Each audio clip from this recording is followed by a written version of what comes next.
салақтық. Кәрім деген өзі жұмысқа тәуір жігіт болса да, жуынып, кірсіз көйлек киіп, таза жүрумен ісі жоқ еді. Әркім айтушы еді: «Саған не болды, Кәрім? Бойыңнан кіріңді ағызып жүргенше жуынсаң болмай ма?» деп. «Қолым тимейді» деуші еді.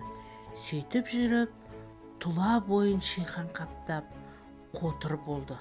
Осылайша құрысып, тырысып жатқанында таныстары: «Кәрім, тым болмаса жұмасында бір моншаға түссең, не болмаса үйіңе сабынмен жуынуды әдет етсең, бұл бәлеге душар болмас едің» дейді.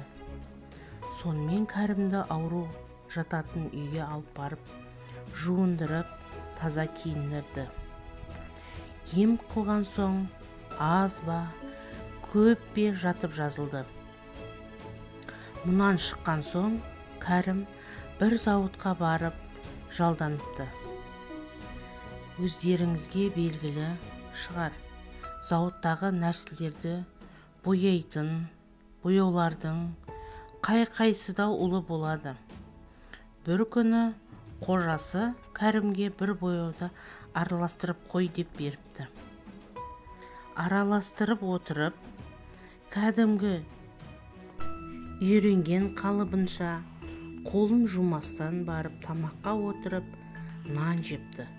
Қолындағы бояудың жұғынының бәрі де жеп отырған нанына жабыса береді. Бір мезгілде Кәрімнің іші бүріп ауырып бастапты. Әлгі бояу у бояу екен.